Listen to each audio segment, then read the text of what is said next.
He repaired her toy, what she did. The next day shocked everyone. It was a warm afternoon when Jordan walked down the quiet street, his toolbox swinging at his side. He had just helped fix an old neighbor's toaster and was on his way home, tired but happy. As he passed a large white house on the corner, something made him stop. There, sitting alone on the front porch, was a little girl. Her head was down, her small hands covering her face as she cried softly. Jordan hesitated, for a second, then stepped closer. "Hey, are you okay?" he asked gently. The girl looked up, startled, her cheeks wet with tears. She didn't say anything at first, just looked at him with wide, watery eyes. After a moment, she reached behind her and held out something, a delicate little music box. The top was chipped, and when she tried to turn the key, nothing happened. "It was my grandma's," she whispered. "She gave it to me before she passed. It used to play her favorite song when I felt sad." Jordan took a slow breath and sat down a few feet away from her on the steps. "What happened to it?" he asked. "I dropped it by mistake. Now it doesn't play anymore," she said, her voice breaking. He leaned in a little, careful not to touch it yet. The box looked old but special. Tiny flowers painted on the sides, a little ballerina figure frozen in place. "I fix stuff sometimes," Jordan said, trying to keep his voice calm and kind. "Would it be okay if I tried to fix it for you?" The girl looked unsure. "But what if it breaks more?" He smiled gently. "I'll be careful. I promise. I'll treat it like it's my own." She paused, then slowly handed it over with both hands, like it was something too fragile for the world.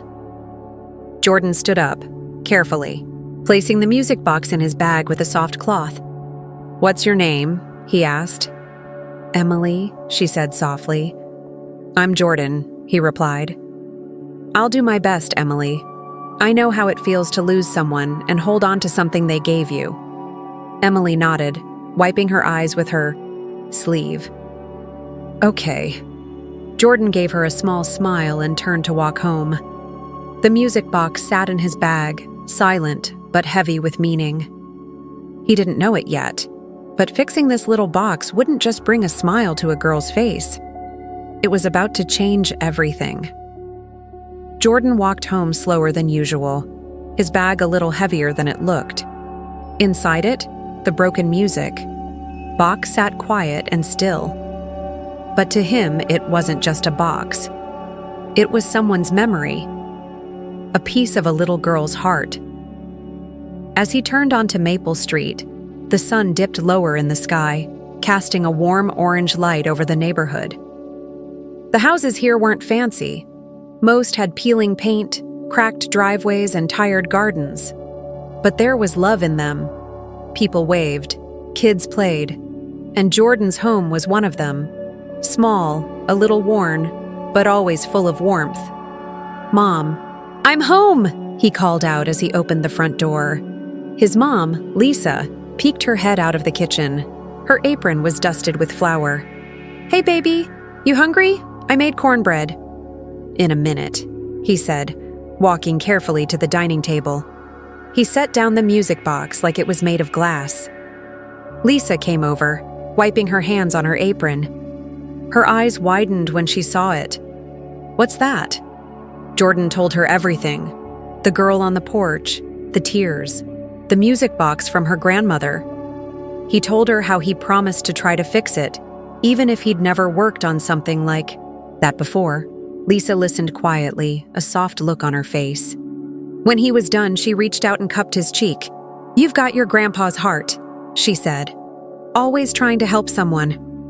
Jordan looked down at the box, suddenly nervous. "What if I mess it up?" "Then you tried," she said gently. "And that counts for more than most people ever do." After dinner, Jordan carried the music box into the garage, his little workshop. It wasn't much. A wooden bench with a single lamp, old tools, parts from broken toys, radios, a blender he never finished fixing. But it was his space. He sat down and opened the box slowly. Inside was a maze of tiny gears and springs. Some were bent, others had come loose. It was more delicate than anything he'd worked on before. He let out a breath and whispered to himself, "Okay, let's figure this out." Hours passed. He poked. He prodded. He unscrewed tiny screws. He Googled diagrams. He watched old videos on his mom's tablet with the cracked screen. His hands were steady, but his eyes burned from staring too long. One gear refused to move. One spring kept popping out of place. He got frustrated. More than once, he thought about giving up. But each time, he pictured Emily's face, those tear-filled eyes, and the tiny voice that said, "It was my grandma's." He couldn't stop now. Around midnight, Lisa opened the garage door, holding a cup of warm tea. "Still at it?" she asked softly. Jordan nodded, wiping sweat from his forehead. "It's not just a toy," he said. "It's her memory. I have to fix it." Lisa didn't say anything. She just placed the cup next to him, gave his shoulder a gentle squeeze, and went back inside. Jordan stayed there until the garage felt too quiet. Too heavy. He leaned back in his chair, staring at the open music box, feeling like maybe he wasn't enough. Then his eyes landed on a photo on the wall, a faded picture of him and his grandpa, both smiling, both covered in grease from fixing, an old radio. He remembered that day, how they almost gave up, how his grandpa had looked at him and said, "When you think something's beyond repair, try again. Try from another angle. There's always a way." That memory lit something inside him. He leaned forward, took a deep breath, and began again. This time, not just looking at the parts, but how they all worked together. Slowly, piece by piece, he started to understand the machine, and for the first time that night he smiled, not because he had fixed it yet, but because he believed he could. That same night, not too far from where Jordan was working in his dim garage, Emily lay curled up in bed, wide awake. The house was silent. The kind of quiet that feels too loud when your heart is heavy. Her fingers clutched her favorite stuffed bear, and her eyes stared at the empty spot on her nightstand where the music box usually sat. She missed its soft tune. That lullaby her grandma used to hum to her, the one the music box played every night before she fell asleep. Emily sniffled quietly and hugged her bear tighter. "Do you think he can fix it?" she whispered to it. "Do you think Jordan really knows how?" Her mom, Amelia, passed by her room on the way to the laundry. She paused at the door when she heard the soft voice, then stepped in gently. "Can't sleep?" she asked. Emily sat up slowly. "It's too quiet," she murmured. "I keep hearing Grandma's song in my head, but it's not real." Amelia sat down beside her, brushing a strand of hair away from her daughter's forehead. "Grandma used to say music could find you even in silence," she said softly. "Maybe that boy, Jordan, maybe he'll find a way to bring the song back." Emily looked doubtful. "But what if he breaks it worse?" Amelia smiled gently. "Sweetheart, sometimes people surprise you. And sometimes, strangers show up and do something kind just because it's the right thing to do." Emily was quiet for a moment. "He was really nice. He didn't even laugh when I cried." "That says a lot about him," Amelia said. "Kindness like that comes from the heart." Downstairs, Emily's dad, Robert, sat in his home office. His suit jacket hung neatly on the back of the chair, and his tie was loosened. He stared at his phone, looking again at the number on the card Jordan had handed him earlier. It was handwritten, neat, careful print, with Jordan Carter, Repairs, scribbled under his name. There was no logo, no website, nothing fancy, just a kid's name and a promise. Robert leaned back in his chair and thought about the look on Jordan's face, that mix of fear and determination when he said, "I'll treat it like it's the most precious thing in the world." That sentence hadn't left his mind since. He walked into the living room, where Amelia had now come down from Emily's room. "She's still upset," she said quietly, settling onto the couch beside him. "But I think that boy really made her feel seen." Robert nodded. "He reminded me of someone," he said thoughtfully. "Who?" "Me. When I was younger, before everything got busy." They both sat in silence for a few moments, lost in thought. The kind of silence where two people share the same unspoken feeling. "She's going to remember this moment forever," Amelia whispered. "And him," Robert added. "If he can fix it, it'll mean more than he knows." Meanwhile, back in Jordan's garage, the night dragged on. He was still hunched over the workbench, his eyes heavy, fingers aching. The music box sat open before him like a puzzle that didn't want to be solved. Every tiny piece he moved seemed to fight back. But he kept going. Somewhere between the frustration and the hope, he had crossed a line in his mind. This wasn't just a favor anymore. It was a mission. He glanced at the little ballerina in the center of the box, frozen mid-spin. "You've been quiet for a long time, huh?" he whispered to it. "Let's bring your song back."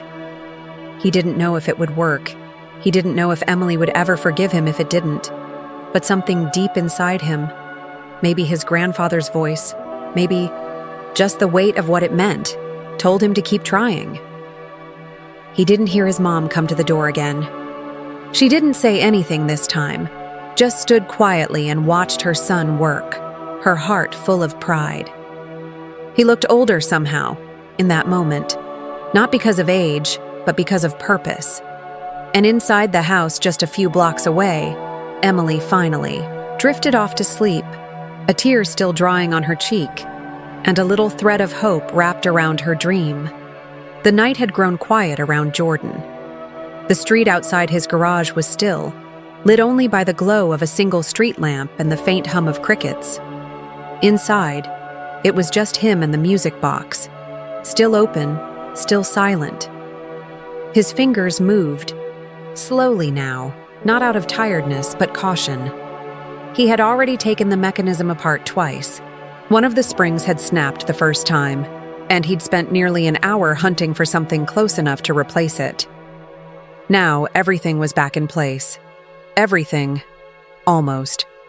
But still no sound. Just silence. Jordan leaned back in his creaky chair, rubbing his eyes. His grandpa used to say, "Some things don't work because you're trying to fix just the parts. You've got to feel what they meant to someone before you can bring them back." He stared at the music box and finally stopped thinking like a kid with a screwdriver and started thinking like the girl who had handed him a broken memory, Hikai.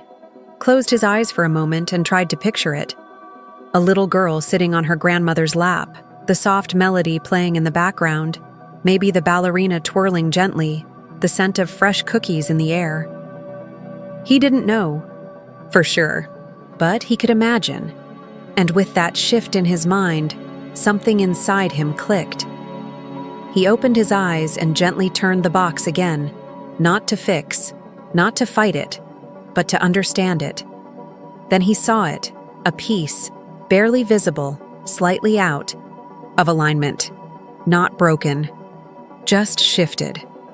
Like the years had gently nudged it out of place, little by little, until the music faded. He reached for his smallest tool, his breath held tight, and made a tiny adjustment. The click was so soft it barely made a sound. Jordan sat frozen. His fingers trembling, he wound the tiny key once, twice, and then a moment of stillness. Then it happened. The first few notes were hesitant, like the box was waking up after a long sleep. But then, clear and sweet, the melody began to play. Jordan's mouth dropped open.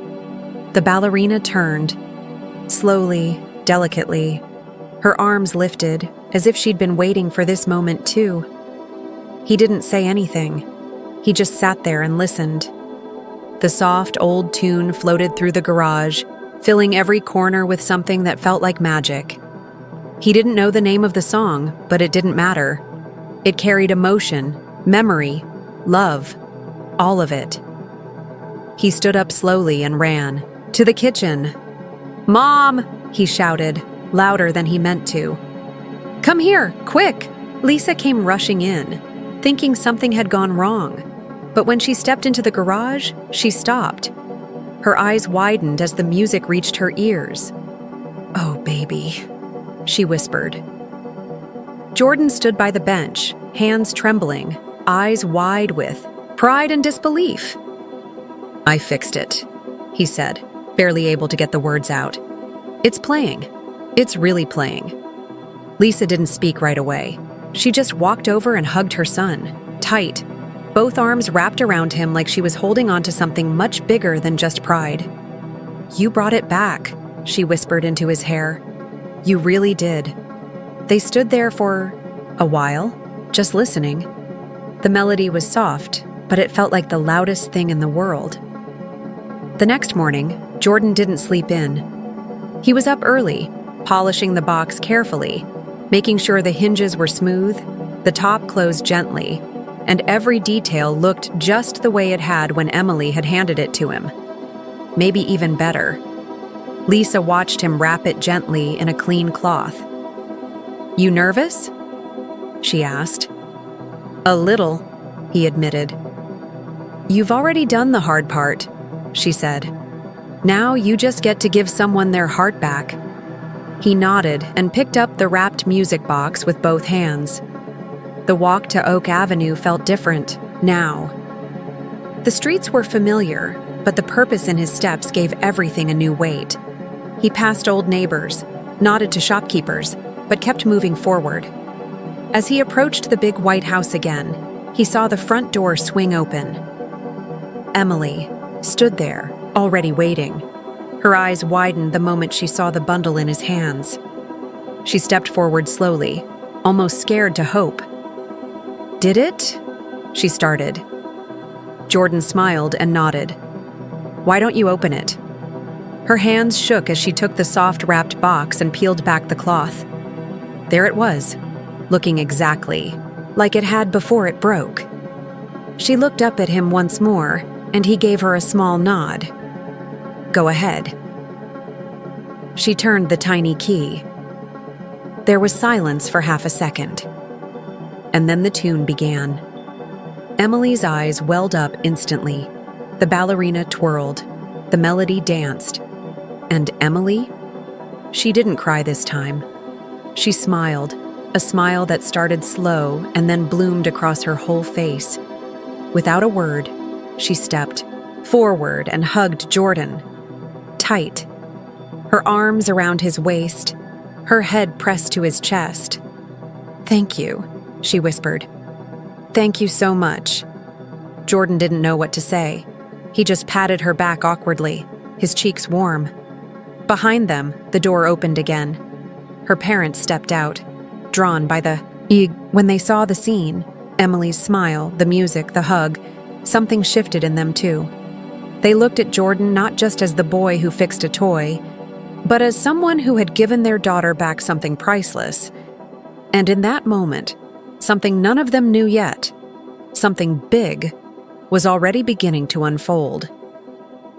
The music played, and for a moment, no one moved.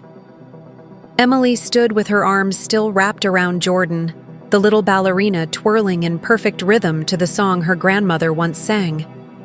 Her parents watched from the porch, their hearts full of emotions they couldn't quite name, gratitude, surprise, and something else. Something deeper. Jordan stood quietly, unsure what to do next. Fixing things that he understood. But being hugged like this, being looked at like that, it was new. A different kind of feeling, one that warmed him from the inside out. Emily finally let go and stepped back, her face shining. "It sounds exactly the same," she said, almost in disbelief. "I didn't think anyone could bring it back." "I wasn't sure either," Jordan admitted, rubbing the back of his neck, suddenly shy. "But I just kept trying." Robert stepped down from the porch and walked over to him. He held out his hand, and when Jordan shook it, the man placed his other hand firmly on his shoulder. "You didn't just fix a toy, son," he said, voice steady. "You restored something we thought was lost. That kind of care, that doesn't come from tools. It comes from character." Jordan didn't know what to say to that, so he just nodded. "We'd like to invite you and your mother over for dinner tonight," Robert continued, "to say thank you properly." Jordan's eyes widened. "Dinner?" Amelia stepped forward, smiling warmly. "Please, it's the least we can do."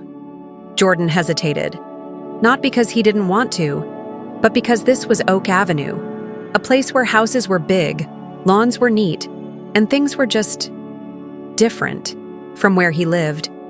It felt like a whole other world. "Still," he said, "I'll ask my mom. But thank you." He turned to Emily one last time. She gave him a small wave and whispered, "You brought her back."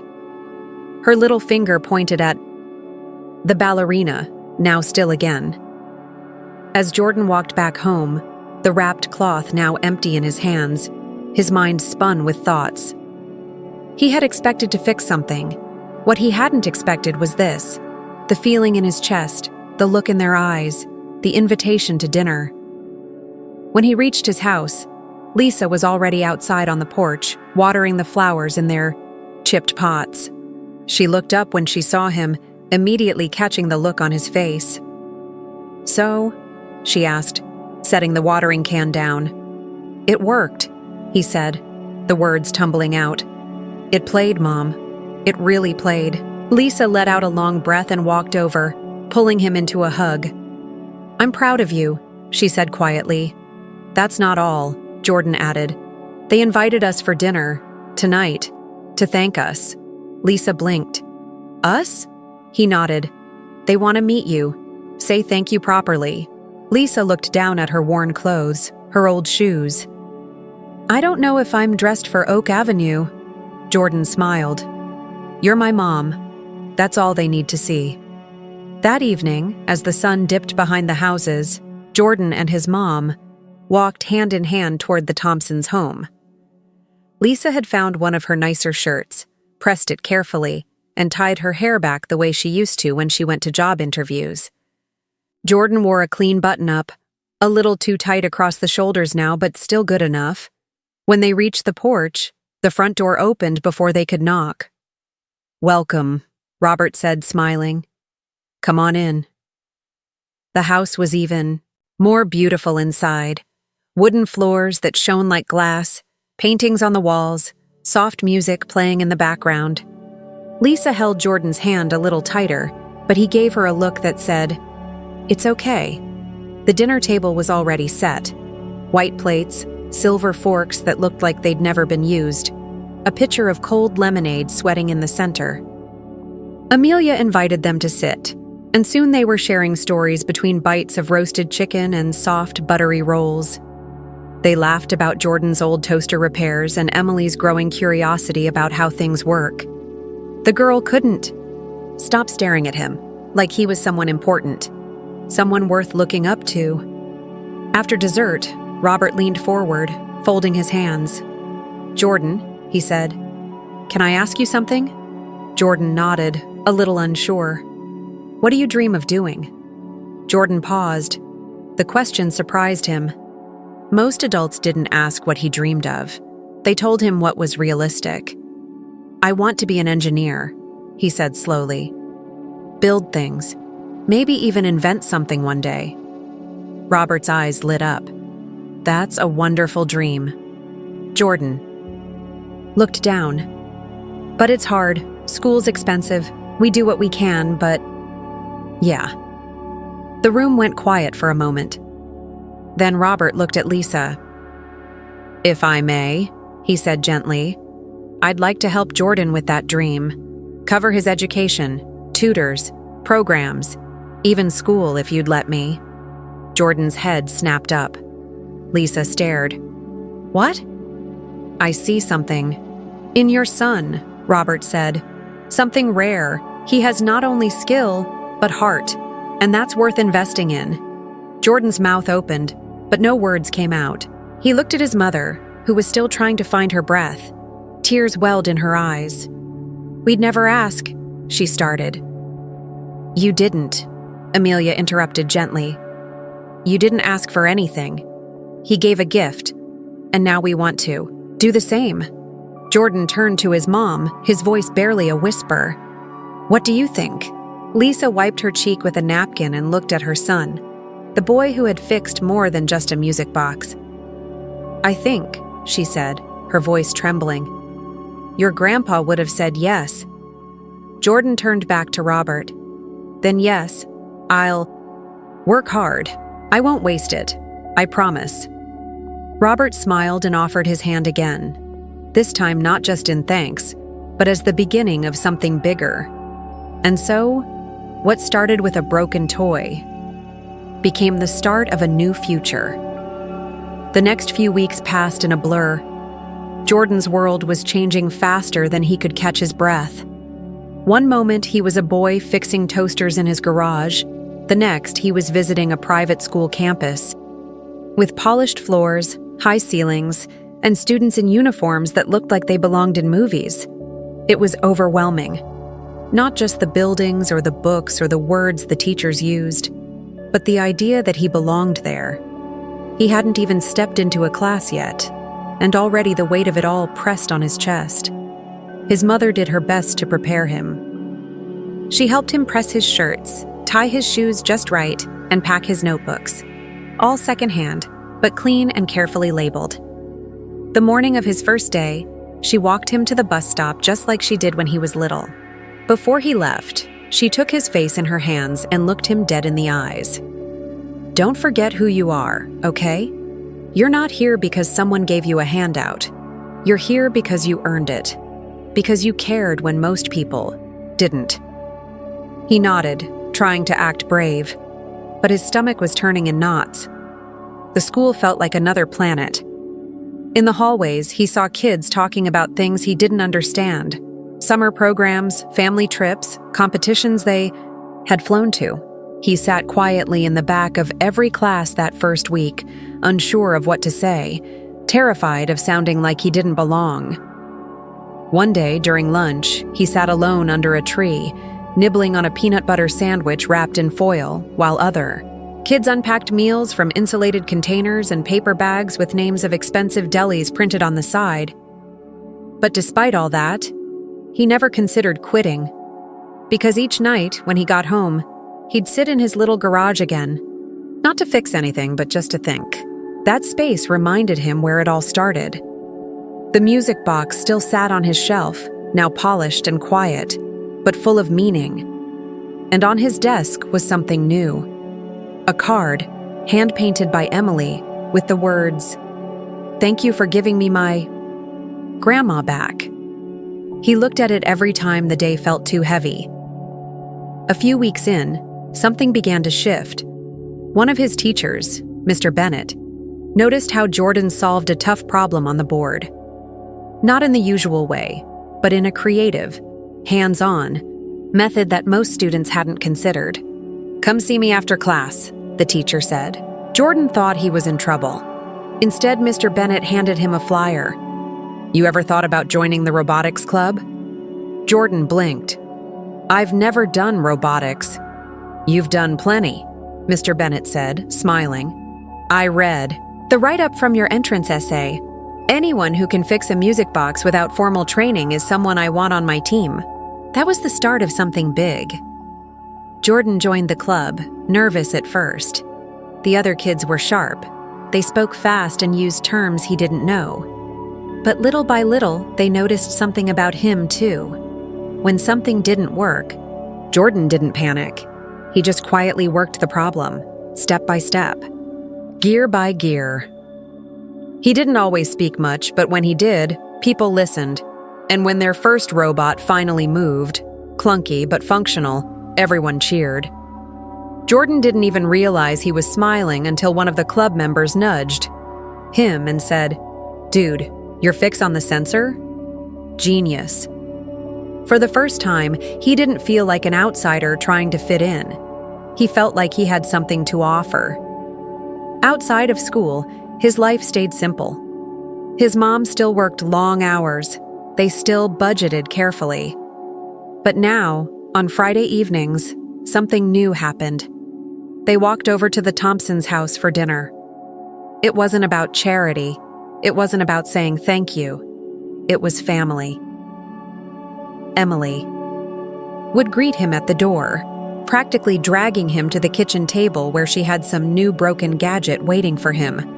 A toy with a missing wheel, a walkie-talkie that wouldn't turn on. She wanted to learn now. Every Friday, she'd sit beside him, tools in hand, asking questions, nodding seriously like a tiny apprentice. "This is the resistor, right?" she asked once, holding up a tiny piece. Jordan laughed. "Close. That's the capacitor, but you're getting it."